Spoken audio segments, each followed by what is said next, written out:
Welcome to literary and jury charge practice.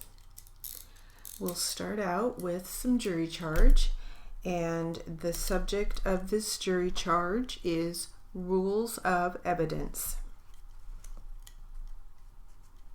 Ready? Here we go. We are now ready, ladies and gentlemen, for the last chapter in this case. We have been hearing for the last couple of days. These instructions I am about to give you are to be considered by you as a whole. In other words, no single instruction is to be weighed apart from the context of all of the instructions. In civil cases such as this, the affirmative of the issue must be proven. The affirmative here is upon the plaintiff as to all affirmative allegations of the complaint. Upon the plaintiff, therefore, rests the burden of proof of such allegations. In civil cases, a preponderance of evidence is all that is required, and by a preponderance of evidence is meant such evidence as, when weighed with all that opposed to it, has more convincing force. Evidence may be either direct or indirect. Direct evidence is that which proves a fact in dispute directly, without an inference or presumption, and which in itself, if true, conclusively establishes the fact. Indirect evidence is that which tends to establish a fact in dispute by proving another fact which, though true, does not of itself conclusively establish the fact in issue, but which affords an inference or presumption of its existence. Indirect evidence is of two kinds, namely presumptions and inferences.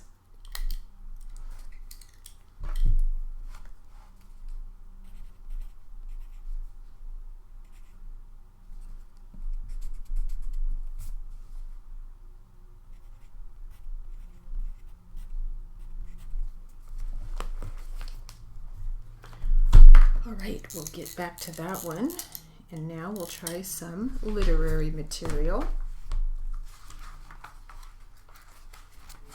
And let's see. The subject here is the probable secret of success in court reporting school.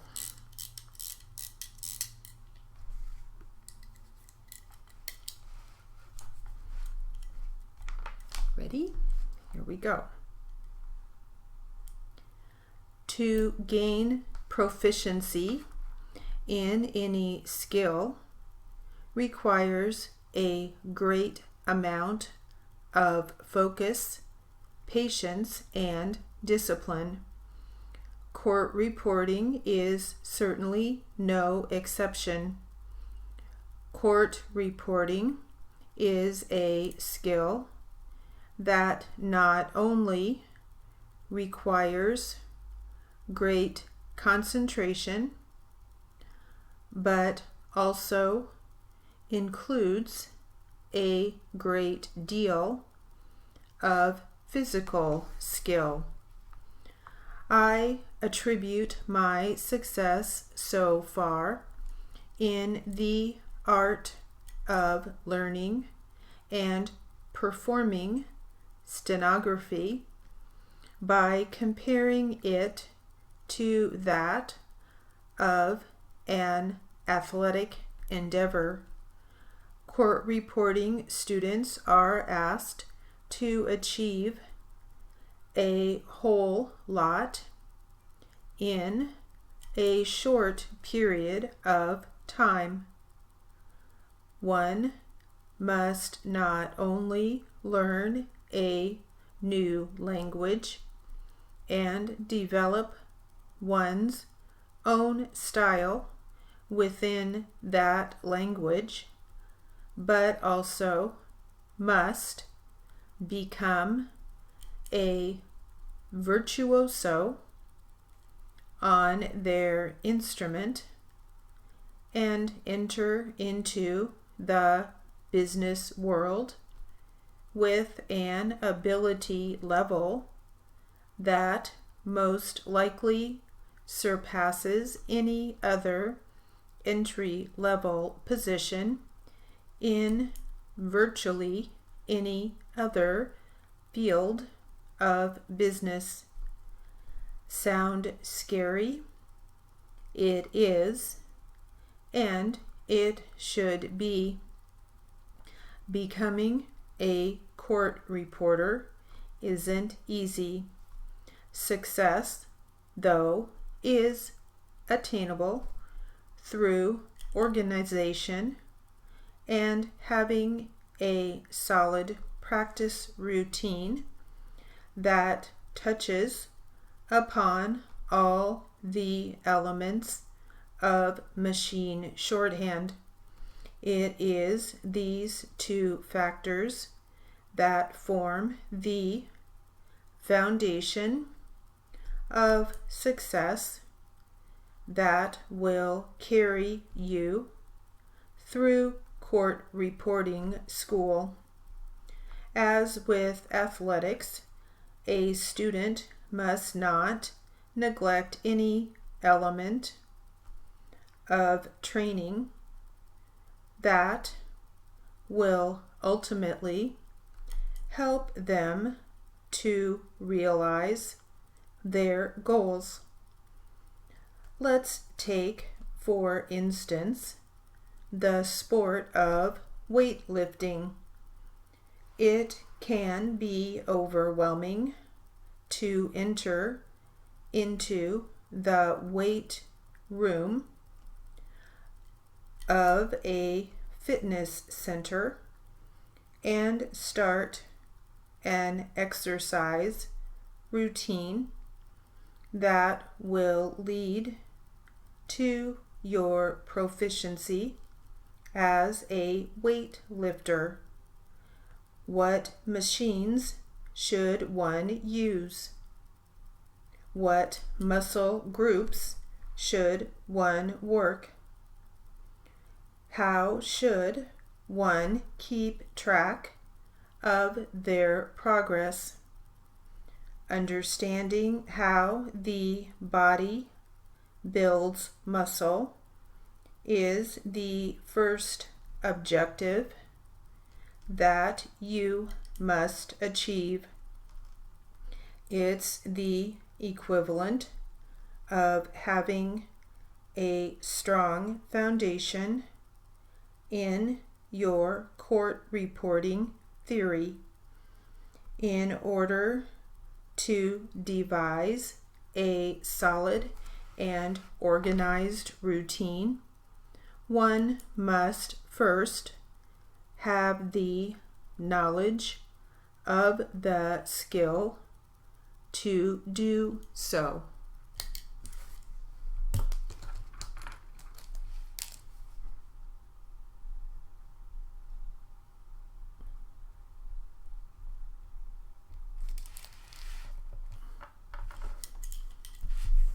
Right, we'll get back to that one. Find out the probable secret of success in court reporting school.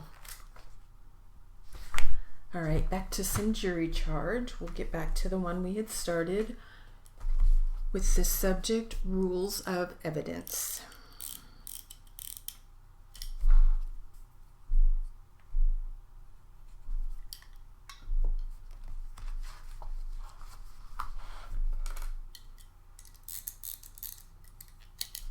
Ready? Here we go.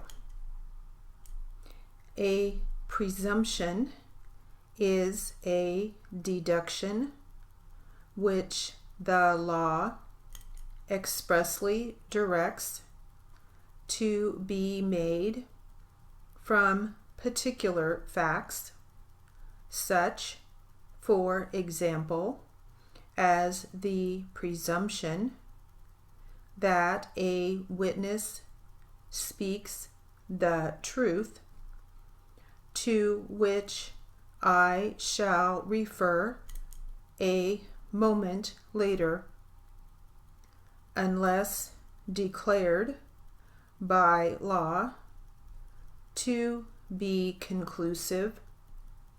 A presumption may be controverted by other evidence, direct or indirect, but unless so controverted, the jury is bound to decide in accordance with the presumption. An inference is a deduction which the reason of the jury draws from the facts proved. In a case such as the one here presented, there is no legal presumption of negligence, but negligence is a fact which, like other facts alleged by the plaintiff, must first be proved by her to entitle her to recover. Therefore, I instruct you that neither the mere happening of the accident involved, nor the filing of the complaint, nor the fact that injuries have been sustained by the plaintiff because of an accident raises any presumption of negligence.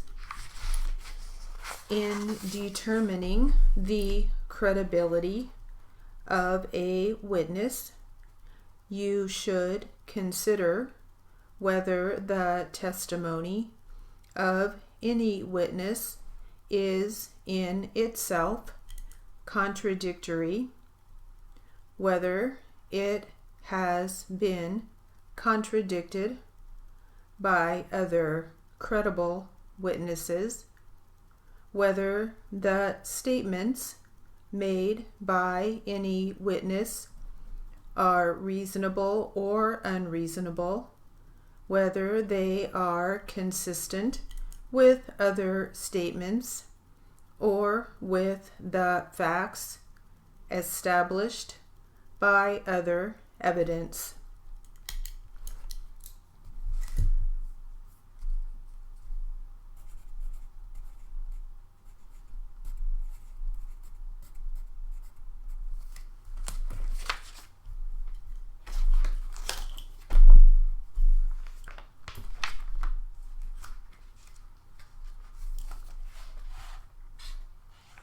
right, we'll get back to the literary that we started on, The Probable Secret of Success in Court Reporting School. Ready? Here we go. You are in the gym because you want to make your body stronger, but there are many elements that need to be addressed. In order to be physically fit, one must spend an equal amount of time on each muscle group, devote a portion of their day to cardio exercise, and give attention to stretching and flexibility. All of these elements, when put together, make up what one needs to be truly successful in the sport of weightlifting. Likewise, court reporting students are faced with many elements that need to be addressed. You have 4 categories to contend with: jury charge, literary, 2-voice Q&A, and multi-voice, each category requiring an equal amount of time to master. Additionally, you must devote a portion of your practice regiment to drill work, finger drills, numbers, dates, times, cities, and states, and a significant amount of time to briefs and phrases, conflict resolution, and proper names. You must allow yourself an opportunity to write at controlled speeds, and you must set aside a time to write at speeds that are out of your comfort zone. You must dedicate a portion of your practice to straight copy material so that you can better identify your hesitation words, and then you must allot an appropriate amount of time to practicing and drilling those hesitation words. You need to consistently reinforce your theory background and properly identify concepts that are giving you trouble.